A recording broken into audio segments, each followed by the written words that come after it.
we're live. Good evening, everyone. I'd like to call the study session of the University City Council to order on October the 25th. Tonight, we are having a joint study session with the Stormwater Commission of the River des Peres. Before we turn the program over to our panelists, is there any changes? Are there any changes to the agenda for this evening at this time? Hearing none. Mr. Rose. Honorable Mayor and council members, this item asks that you receive an update from representatives from the Army Corps of Engineers on the River des Peres project and provide any direction that you believe is appropriate. Mr. Appleson, I would ask that you introduce our guest. Thank you, Mr. Rose. Honorable Mayor Crow, council members and commissioners.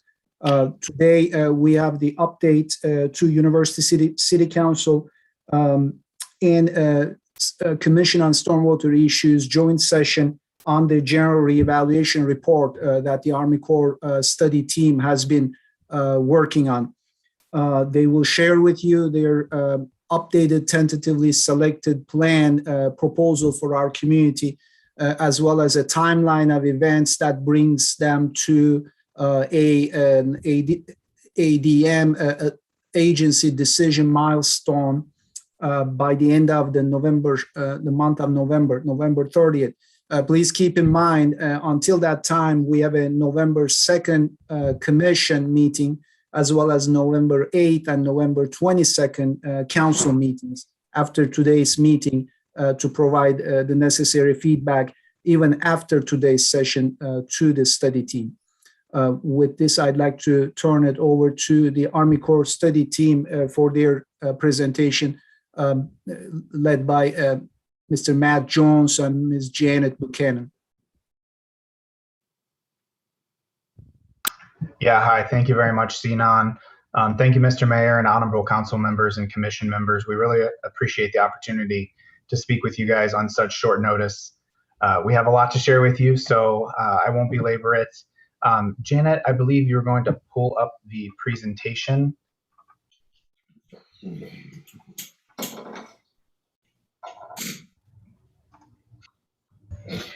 Yes, I am. I'm just going to pull that up just a moment.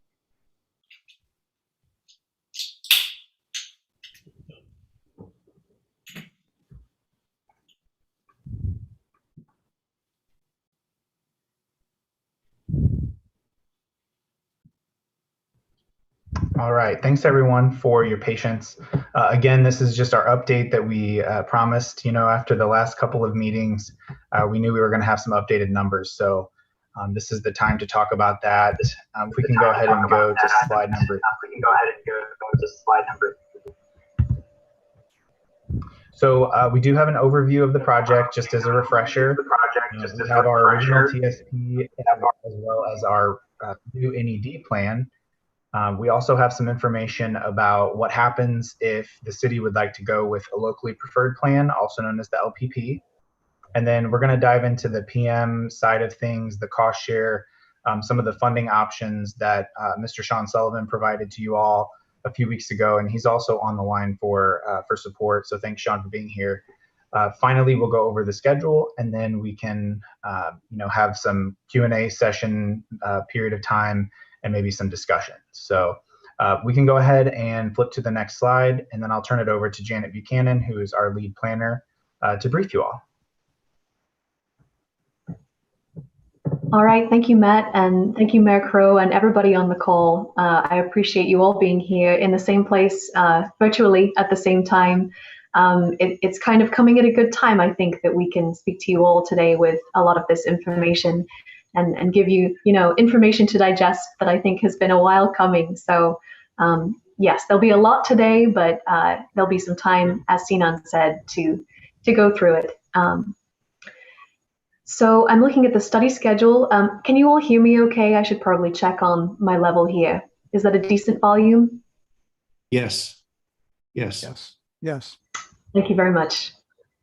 Okay. All right. So we're looking at the schedule here. The green is dates that have already happened. The last time that you will have seen us was around the time of the public meeting. We had a meeting in July and one in August. And now we're looking ahead to the 30th of November agency decision milestone, which is one of the big sort of important milestones in the study, where we turn the tentatively selected plan into our more finalized recommended plan and build the report around that after the milestone. But I've got a note there on the side that if a locally preferred plan, an LPP, is requested, then that deadline can be pushed. And we thought that February might be around the latest that it could be pushed to, but just wanted to put that up front, that could change. To revisit the draft report, so as I mentioned, the last time you've seen us was during those two public meetings in July and August. The draft report went out at the same time, and no public comments were received via email. We did have a couple of questions that were not directly related to the report, which we've gone ahead and answered or directed those citizens to the city. But comments and questions received in the public meetings themselves were considered, and those will be included in our final report appendix. So to recap the tentatively selected plan as it was in May 2021 at the TSP milestone. So what it used to be was about 500 residential structures in the 25-year floodplain, most of those receiving floodproofing and about 7 of them receiving elevation treatment. So that had the highest net annual benefits at the time. And we identified some next steps to help refine that plan and see, in more detail with better knowledge, what would change. But at the time, we also saw that Detention Basin 4 in particular had very high annual net benefits as well. And so we thought that it might be good to continue analyzing that as well and bring that forward into our newer part of the study. So that's what we've done, and I'll talk about that in a little bit. So for our refinement of the TSP, we had to update our costs following 2 internal review processes. And then we also had refinement based on changes to the treatments that were applied to the eligible structures with certain depths of flooding. We looked at the 10-year flood event, structure damages and benefits for that, as well as the 25-year and the 50-year. We looked at changes to the way that structures were aggregated or grouped together based on input from our Corps of Engineers Flood Risk Management Planning Center of Expertise. And we also reviewed the land agreement for the DB4 site and had some engagement with the City of Overland. So I'll talk about all of those things in the next slides. All right, I've got a few tables, so I apologize, but this is the nuts and bolts. So having updated the costs, this is what our final array of alternatives look like. In terms of net annual benefits, which is what we use to identify the NED plan or the National Economic Development Plan, what came out on top was Nonstructural and Detention Basin 4 together. So that had net annual benefits of $1.168 million. In number 2, with the next highest net annual benefits, was Detention Basin 4 alone. Number 3 was Nonstructural only. Number 4 was Detention Basins 3 and 4 together. And number 5 was U12, which is channel and bridge modification. The U12 is the code that was applied to that in the original feasibility study from 1988. So those changes plus Detention Basins 3 and 4.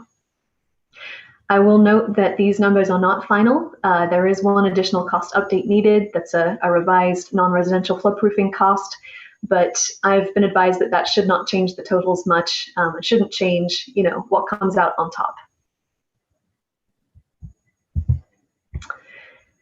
So another element that went into the non-structural alternatives, those 2 that were on the right of the table, are the treatments that were applied to structures. So this is where the sort of many economics analysis rules of how we do planning came into play. So this is what we came out with.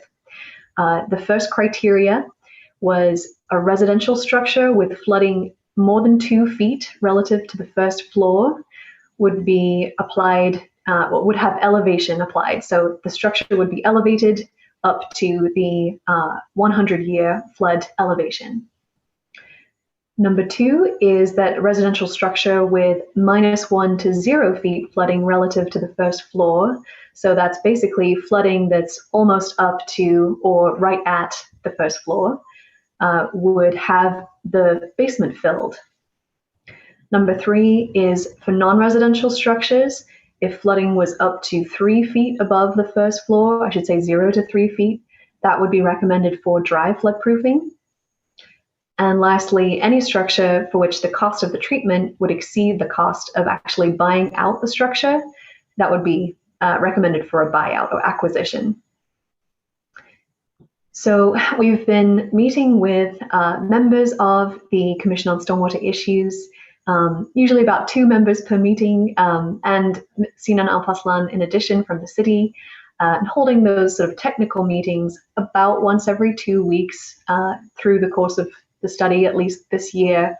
And so when we raised this with them at a technical meeting, the commission members had concerns about the residential structures with 0 to 2 feet flooding relative to the first floor, because as you may have noticed, between number 1 and number 2, there's kind of a gap for structures that have 0 to 2 feet flooding. So we've had to sort of think about this and come up with, a response that makes sense. And I hope that I'll do it justice here, but it really does come down to the numbers, unfortunately.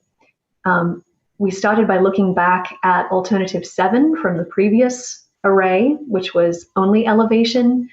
And those numbers showed that elevating those structures, which were, that little amount of flooding above the first floor, was too expensive relative to the benefit. And the 2 feet cutoff that was eventually applied here was geared towards inclusivity, so trying to include as many structures as possible and reduce risk, but also having to balance with cost efficiency to make sure that the overall project had a high amount of net annual benefit. So I believe we may have our economist on the line as well, and we can feel free to open it up for questions on this as well. I'll also have a prompt on this on our potential LPP slides, so we can talk about this more. Okay, we're getting into the weeds on the aggregation of structures. So this little graphic here shows that there are 20 reaches that were identified on either side of the river, going upstream to downstream, based on criteria such as the city boundaries, left bank and right bank of the river, residential versus non-residential, historic districts. And so that was what was used to kind of break up the study area into manageable chunks. And then once it was broken into reaches, the 10, 25, and 50-year flood events were applied to each reach. So looking at what the different floods would do in each reach specifically. And then different events were found to maximize benefits in each reach. And to show this, I pasted in the table here. So showing the reaches on the side, on the left-hand column, followed by the aggregation that's the best fit for that reach or that maximizes benefits for that reach. So you'll see, it says no action, 10-year, 50-year, 25-year.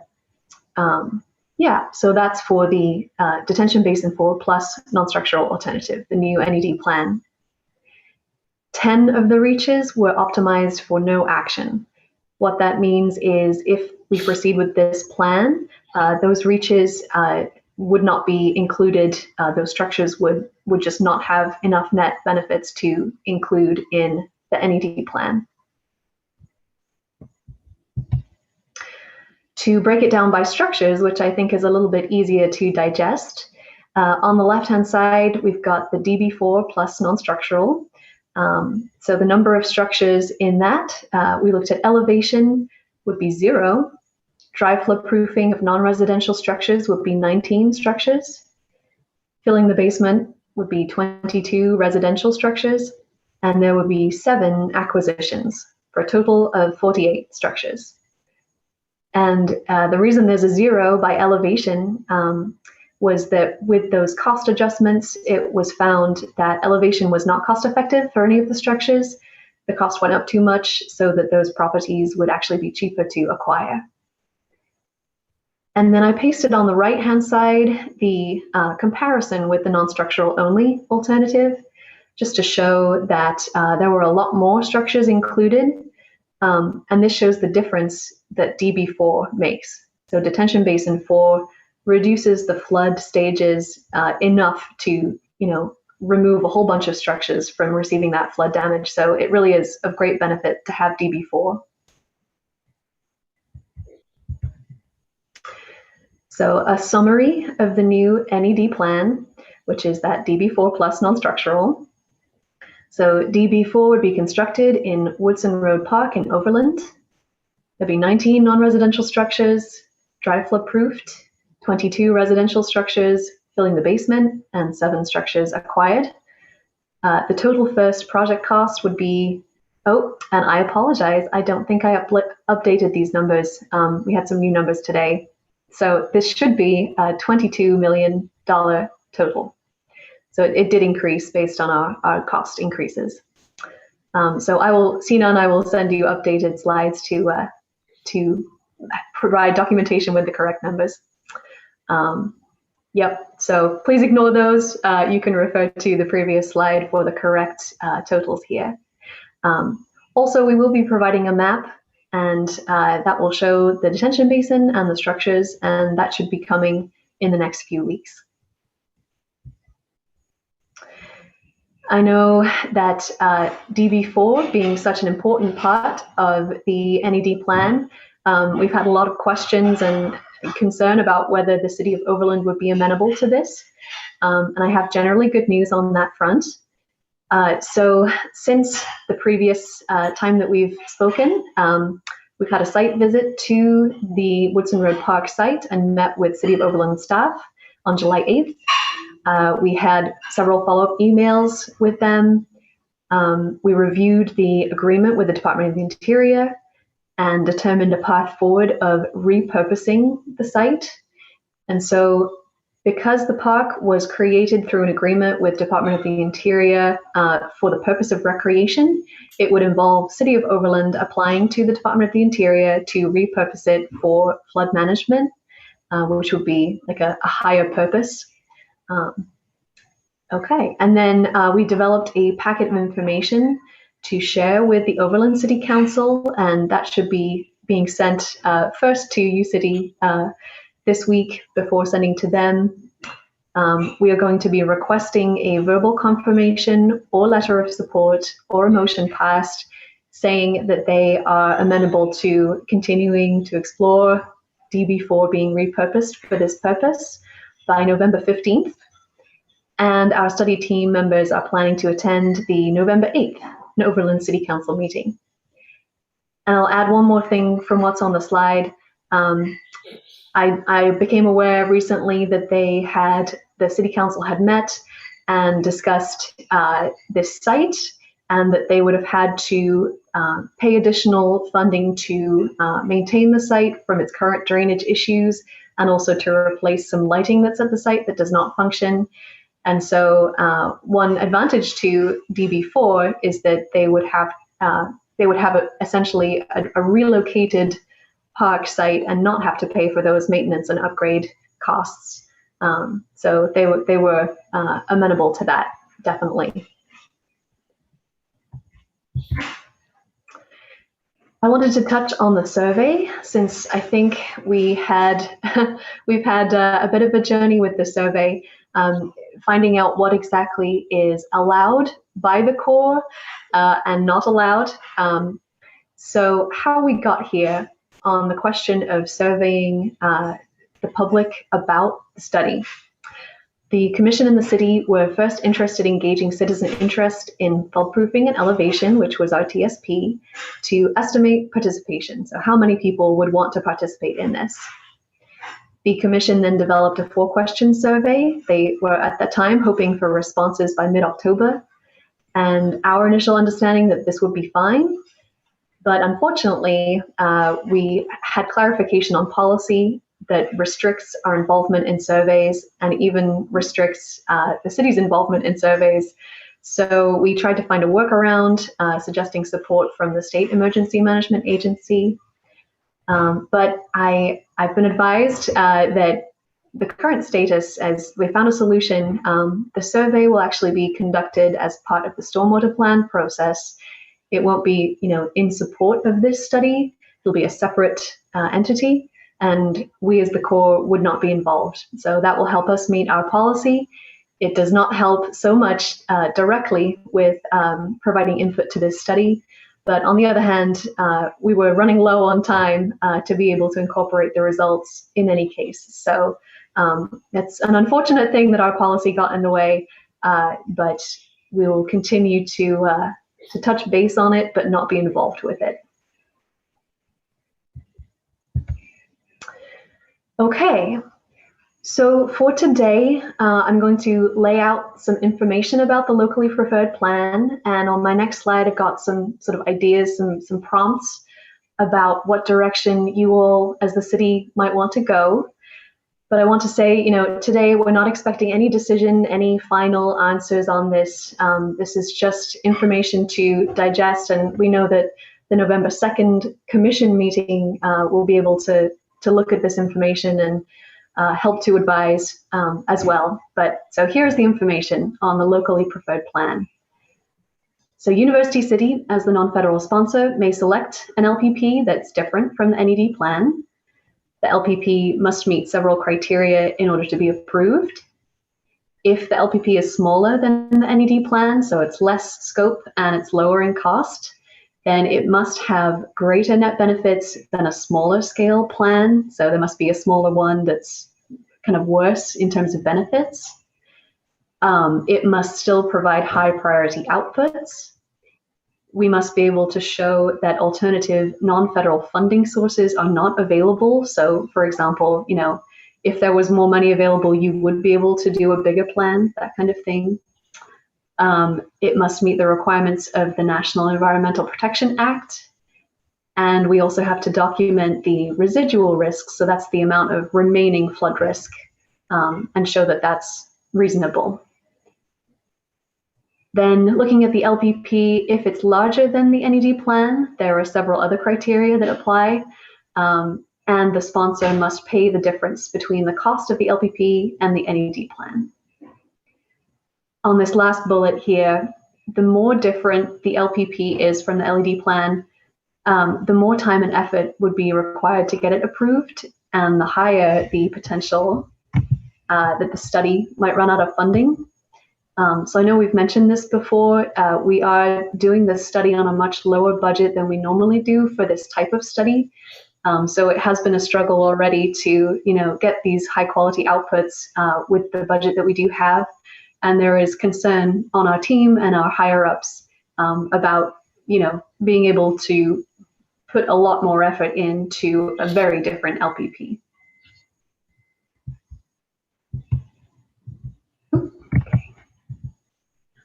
Okay, so I went back in all of our meeting notes and tried to think about what might the city want in a locally preferred plan.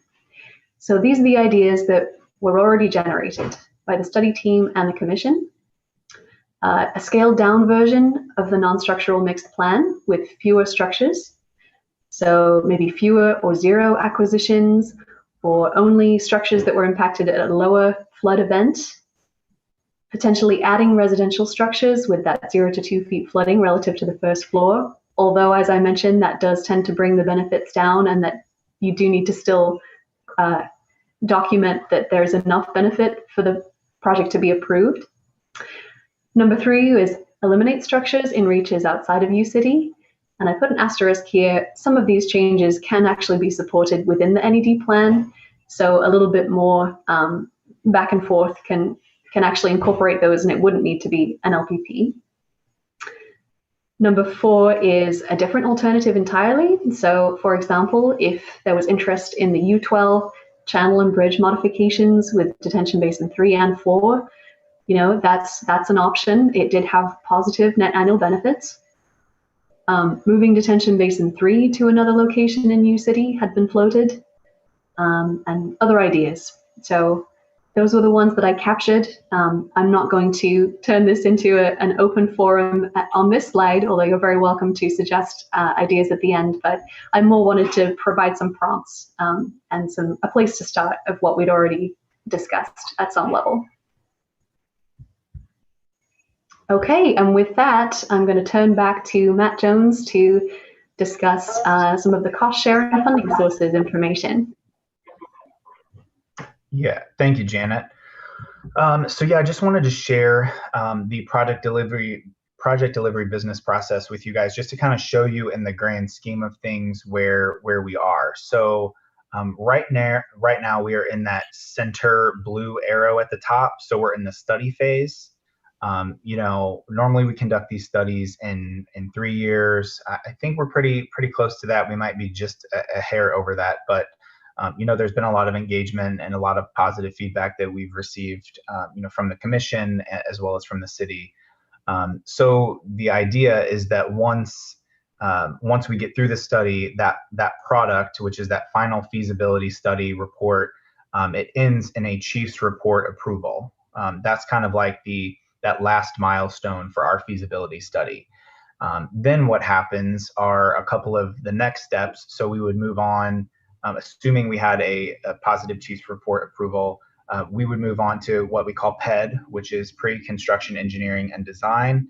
That's where we dive into the design a little bit more than what we will have at the end of feasibility, which is typically around 30 to 35% level of design.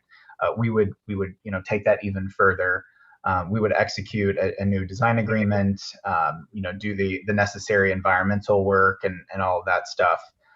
And then it's really a matter of us getting construction funds from Congress. So we would need not only authorization from Congress, but as well as an appropriation of construction funds.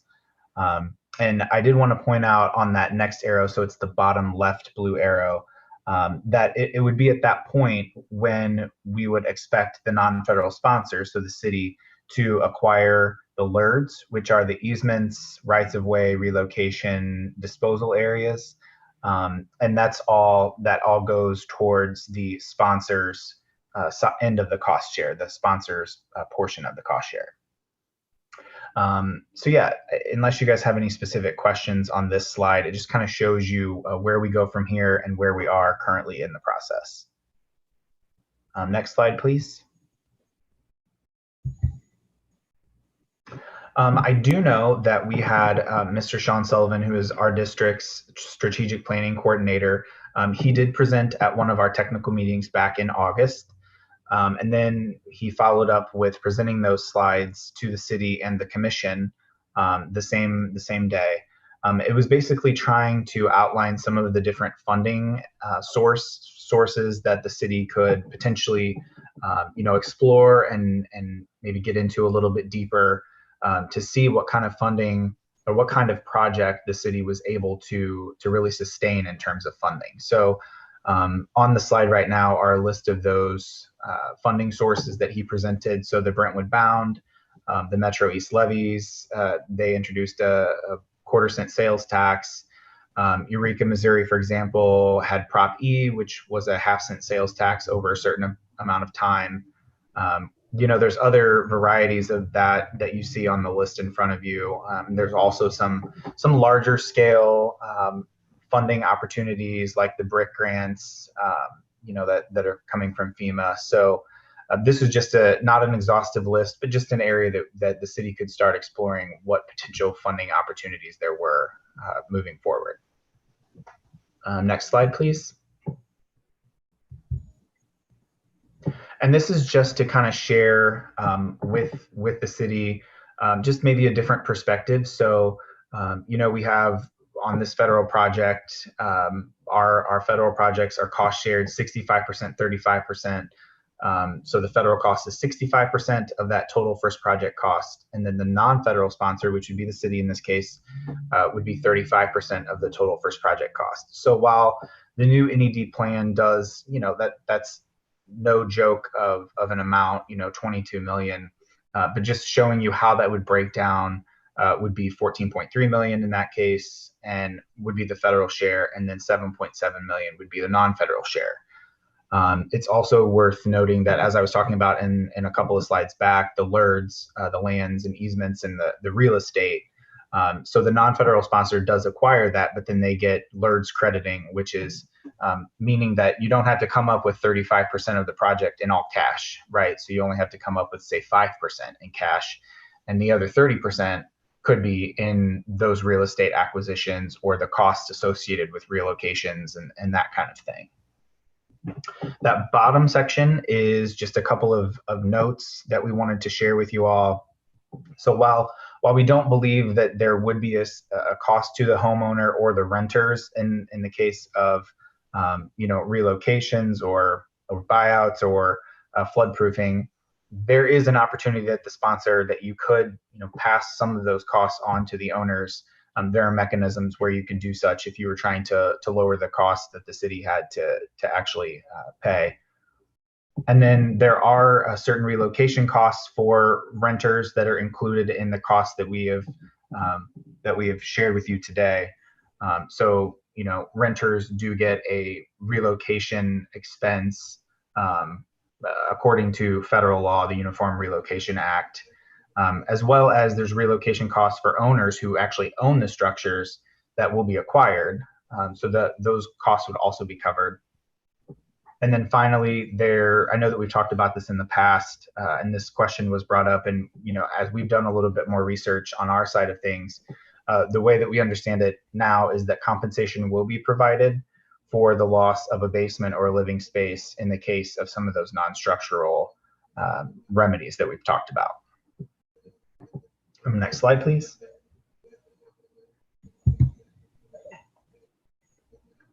And this kind of gets us to our next steps. I know this slide is a little bit busy, so I apologize, but we want to make sure that we list everything out and kind of go step by step. So on that first number, that's kind of what we've done in the last week or two, getting the real estate cost on our side and the flood proofing cost to Jordan, who's our economist, and he's also on the line as well. And then getting the final, in quotes, non-structural and DB4 plus non-structural alternatives. We had those by the 19th. So that we were trying to get that to you all so that you could get that as part of your agenda packet.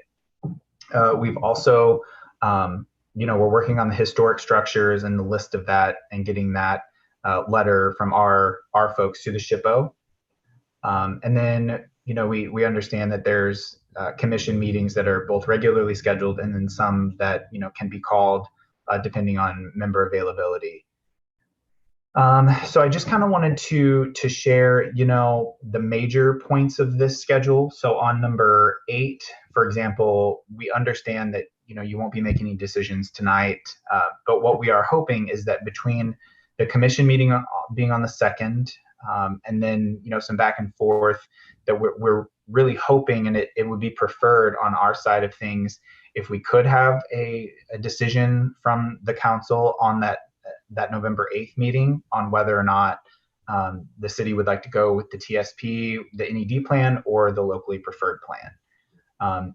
I guess it's not the absolute, drop dead date that we would need to know. That's that second highlighted number 12. So obviously we have our ADM, which is our milestone on the 30th of November. So we're trying to save us a little bit of time in there to be able to make revisions to the slides that we have to give to our vertical team and really just to be prepared for that milestone. So it's not out of question that we could have a decision by the city on that November 22nd date, but it would be better if we could have it on the 8th, but we understand that there's a lot going into this decision and we don't want to rush it. And so as you can see, that number 11, we have to get our read aheads, kind of like you all do for your agenda packets, and that we have to actually get, our slides to our division. And we also want to get working on the LPP waiver if that's something that we're going to have to do, because that takes a lot of time for our vertical team. It has to go up to our ASA our Assistant Secretary of the Army for Civil Works. So it's a really arduous process. So yeah, just wanted to, share that with you all. We do have that ADM on November 30th on the books, and we would ask, regardless of whether the decision is made on the 8th or the 16th or the 22nd, sorry, that we have a representative from the city who can attend. And our vertical team is always very good about asking for sponsor viewpoint. So they'll come right out and ask, what does the city feel about this, or how did they feel about this? And it'll be at that point that someone from the city will be able to speak to which way the city is leaning. Next slide, please.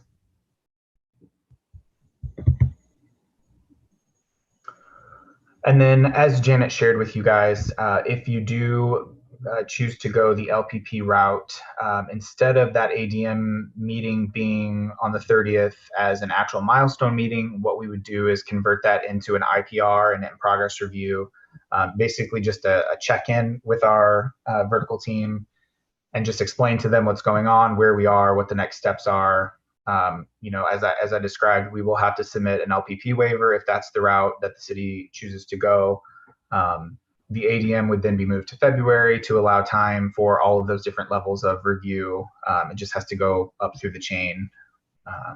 And then, we expect that decision to be roughly 6 months. Sometimes it's longer or shorter. It really just depends on how things are going. But that's why we would push that ADM date out a little ways into February. Next slide. So that kind of takes us to this discussion and questions. It looks like we have, about 25 minutes, for questions or comments or thoughts. Janet and myself are on. Sean Sullivan is also on, and I believe Jordan Lucas, our economist, is on as well. So we should have somebody on board who can help answer your questions if you have any. I'll turn it back over to the city. Thank you all very much. Matt, Janet, thank you very much for your presentation. If we could go back to showing the participants, that would be helpful to me. Mr. Rose or Mr. Alpazlan, do you guys want to start with comments? I would just start out by saying I think that a lot of progress has been made, especially towards getting an alignment between what the city believed was a reasonable plan and what is acceptable to the Army Corps of Engineers. I did have a couple of questions, Mayor, if I might. Sure. The first question, I want to make sure that I understand the locally preferred plan as it relates to the financial impacts potentially on the city. As I understand it, basically the federal government costs would be capped at around $11 million. So they would not go higher in supporting a locally preferred plan. So as I understand it, the city, if the cost was in addition to the 22 million, the city would be expected to incur those costs. Is that accurate?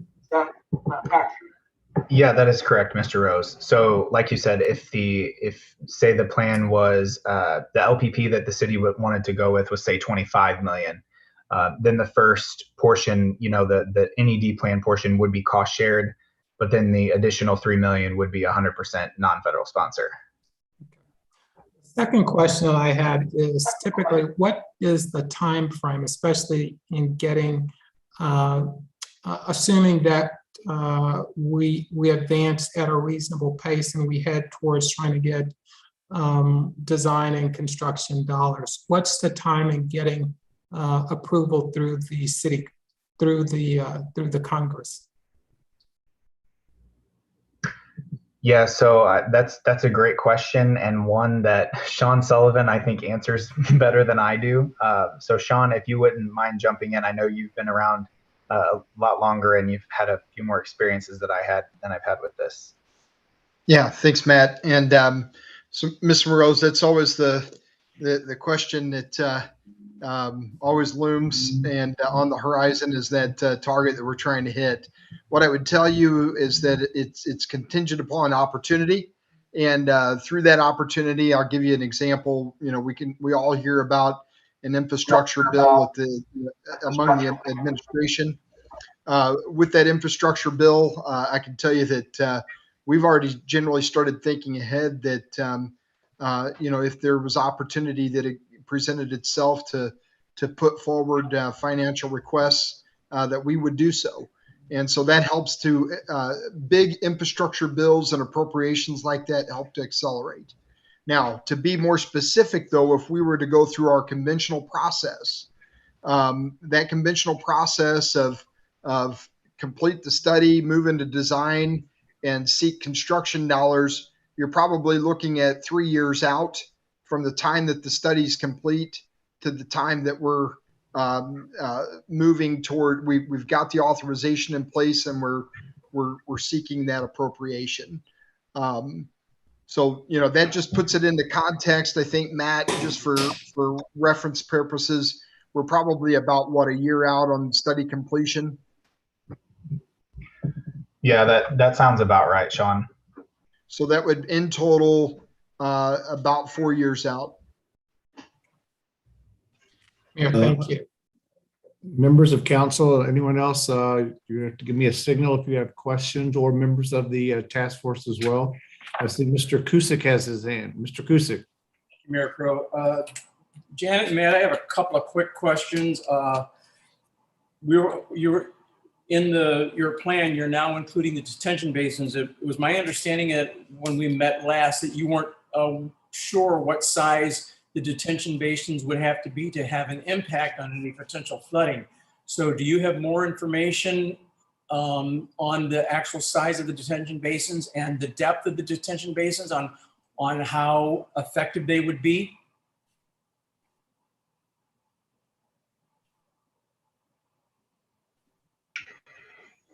Yes, thank you, Mr. Cusick. Yes, since that time, I guess that information has been developed. I am afraid I don't know it off the top of my head, or could refer to it at this moment, but the detention basin size that was developed as the preliminary design, so less than a 35% level of detail design, was then applied in the model, the hydraulic modeling, and then the resulting reduction in flood stages were shown throughout the watershed. So I do know that that happened, but I'm afraid I don't have those sizes to hand, but we can follow up on that, definitely. Yes, that'd be fine if we could have a follow-up on that. And then another quick question, because I don't want to take up all the little bit of time we have. Will you be sharing the addresses with us on the households that you had identified as being eligible for flood proofing? Will we have an idea of where those are exactly?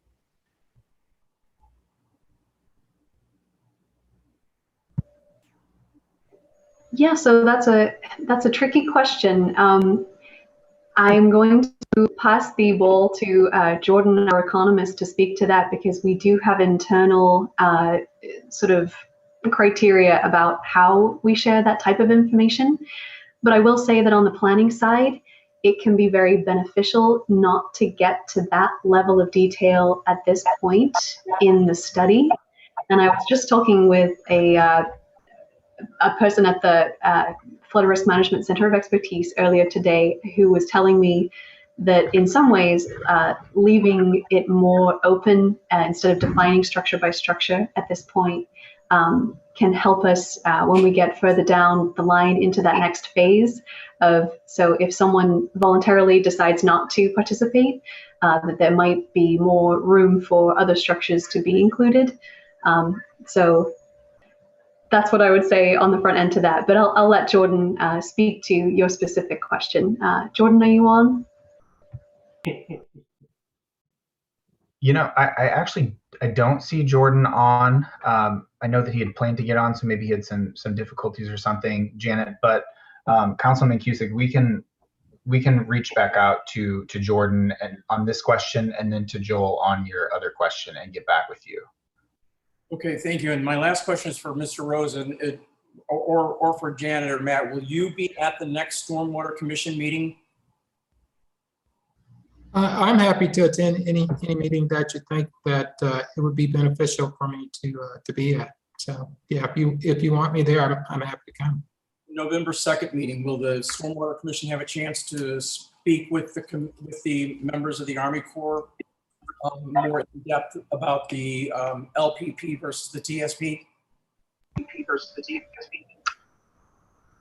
Yeah, so Councilman Cusick, I believe we will be able to attend that.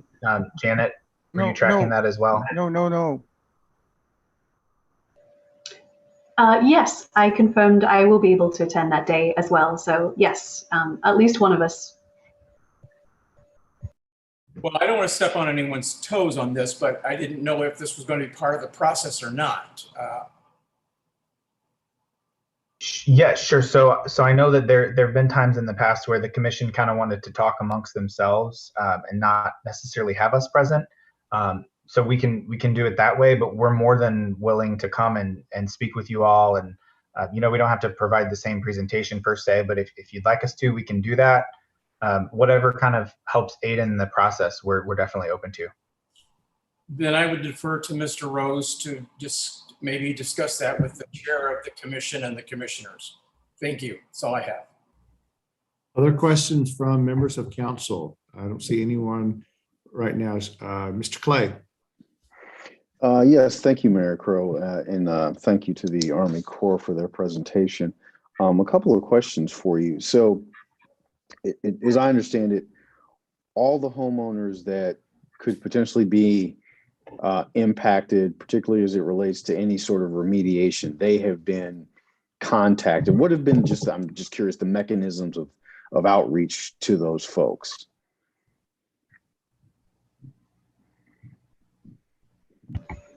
Yeah, absolutely.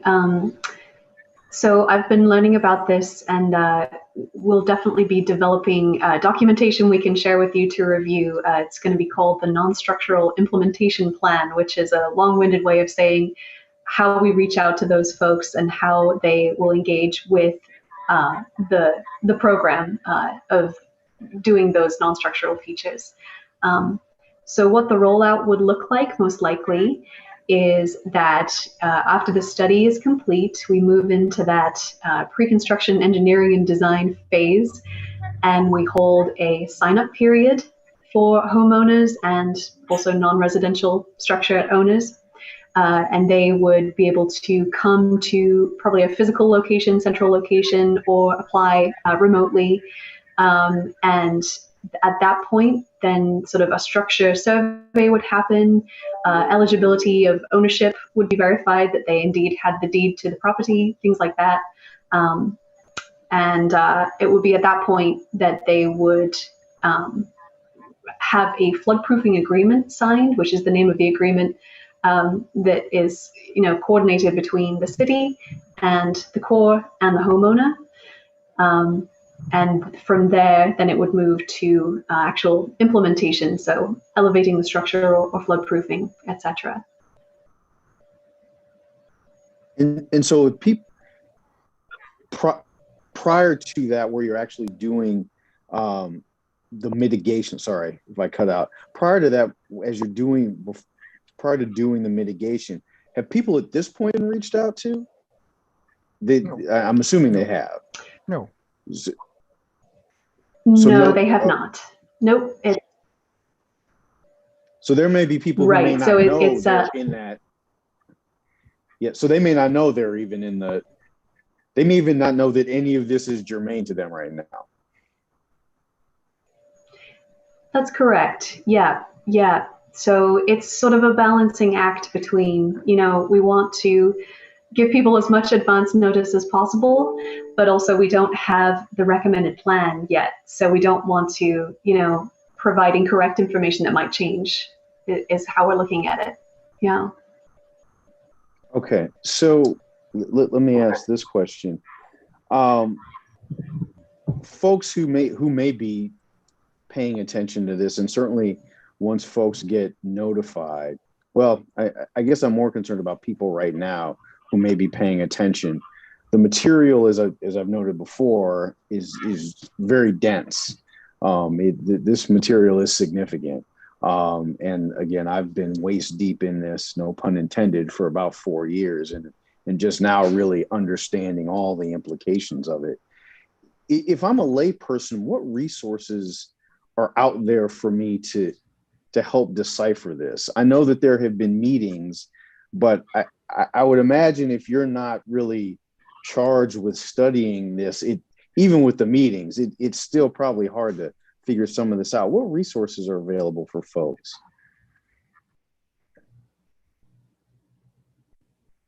Yeah, that's a great question, and I'll start to answer it, but I'd love to hear from Matt and Sean as well.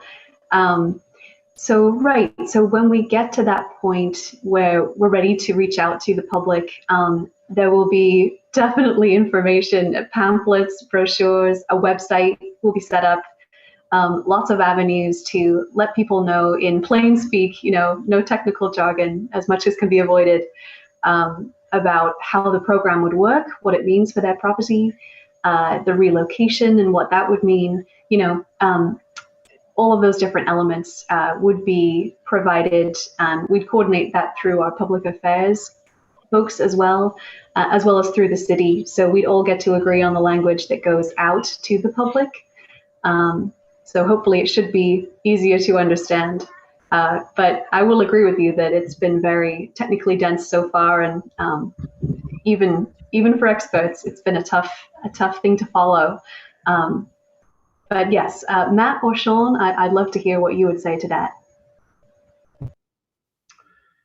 Yeah, Jane, thanks, yeah. Councilman Clay. I don't disagree. Oh, I'm sorry. Keep going, Matt. No, I was just going to say that, we're very open to your thoughts and opinions. Obviously, you all as council members know your community, your citizens. And so, if you feel that there is a more productive way to get information out other than a public meeting, albeit we did the best we could with, being virtual, we're open to that. If you think another public meeting and we can have it in person, I can say that Janet and I will be there, to share things with the public, as well, with our other folks, through our public affairs office. We can make that work. So I don't want you to think that we're adverse to that. In fact, we're very, we're opposite. We're, very interested in what you think and what you have to say, and what recommendations you may have.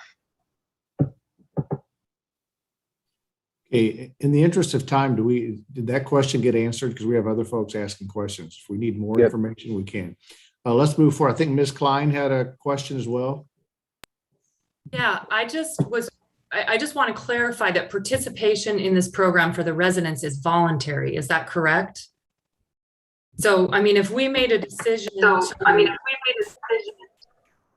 if we made a decision to adopt a certain plan, and then we went to the residents and the majority of them said, no, we don't want to participate, we'd have a big problem. So I'm just wondering, is it voluntary, or do we make a decision and then they have to participate?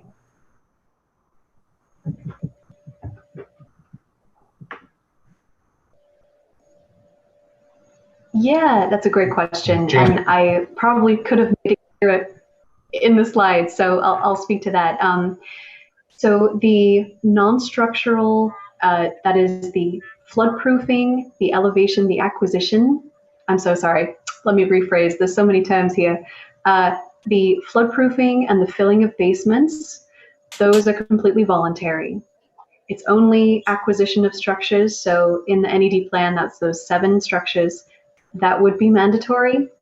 It's just a question of our policy, what we're required to do. And then if detention basin 4 is in the plan, then any structural feature like that would also be a mandatory thing. So in terms of going out to the public, yes, we've been, thinking about this a lot. What would happen if nobody is interested in participating in the voluntary structures? And what we do on our end is what we call a sensitivity analysis, looking at different levels of participation and how much that would affect the overall project. So that's actually going to be happening in the next week. So we'll have information by November 2nd. But also we're looking into the options for further down the line, where if we have a total amount of funding provided, then could that be provided to other types of measures? If people are saying no, could other people then be brought into the program? So it's sort of an incomplete answer at the moment. But Matt, did you want to say something? Yeah, I just wanted to add. So I know mandatory buyouts are not anything that are really ever very popular, especially with elected officials. So I wanted to touch on that. Basically, what that does is it says that the city has the capacity, the capability, and is willing to use eminent domain to acquire those. In this case, 7 properties. So there is longstanding core policy that states that when it comes to acquisitions, aka buyouts, they are mandatory. They're not voluntary. So I just wanted to clarify that just a little bit. Just real quickly, as we're winding this down, are there any other hands that I've missed as far as people who, okay, Mr. McMahon? Okay, then Eric. I'll try to be really quick. So there was a question about the homes that fit in the 0 to 2 feet, kind of the no man's land homes. And the implication on page 12, when you set up the number of structures between those two choices, DB4 plus non-structural and non-structural alone, it seems like those numbers of homes aren't identified. So we don't know if we're taking some of these numbers from acquisition, and it would seem like we're saving them, but do we have the number that go from needing elevation and then we've dropped them into no man's land, as opposed to a situation where they'd be filled in the basement? Because without having that number, it's really an assumption of where those are going. Do you see what I mean? It's not a full formula to make the math make sense. Yes, thank you. I think I understand the question, and I know we're getting towards the half hour. I can definitely speak to that. It's kind of a long answer, but yeah, the two tables that you saw, they are in fact comparable. They both have the same criteria applied from the previous slide, but those 0 to 2 feet homes were not included in either of those tables. So it's not the case that those were taken out of the table on the right to create the table on the left. Yeah, it's a bit of a nuanced explanation. But I would say maybe as well, I would love to, receive all of these questions and any additional questions that you don't have time for today. And we've been providing written responses as well, because we really do want to, provide answers to all of these things. And some of these questions are hard to answer in a nutshell. So I would say that we could get back to you on that in a more concise and well-explained written format as well after this meeting, if that would work for you. Okay. Eric. Yes, thank you, Mayor Crow. I'll just briefly say from Council Member Klein's, following on her train of thought, we have specifically asked the Corps, if we don't get full participation, how can we, and well, first of all, can we? And how can we spend the remaining budget? And so I think Ms. Buchanan has answered sounds like we probably can spend that remaining budget. So what remains to be seen, I guess, is specifically how could we? And I know we're very interested in that because there's a lot of other people who have flooding issues who we could go to. So we will be looking for that answer from the Corps. Okay, I see Mr. McMahon, you have another question or your hands? Okay, anyone else? As we wind this down, I would like to hear a little bit more, and I can hear it offline. If someone can get to Gregory or me, the level of interest that Overland truly has in being of assistance to this. I think that there's always the opportunity to have a dialogue by The folks who made the presentation tonight are by staff members, but I think it's also important for us to show a level of respect to our neighbors when we are making these types of requests. So I'd kind of like to have a feel for that. And I also would say, I think I speak for an awful lot of our council members in that to the members of the task force, you guys have continued to just do phenomenal work for all of us. And I would have to say that all of us would love to have your input in every fashion possible before we take a vote. We are very, very fortunate to have all of you who have put in this much time and effort. And we recognize that we have a vote to take, and we would like to have your input. And we realize it may not be unanimous. We realize it may have some hiccups to it, but I would tell you that your opinion will go a long way with all of us, because we are trying to do something that is going to have a lifelong impact on our community. And we appreciate what you are doing.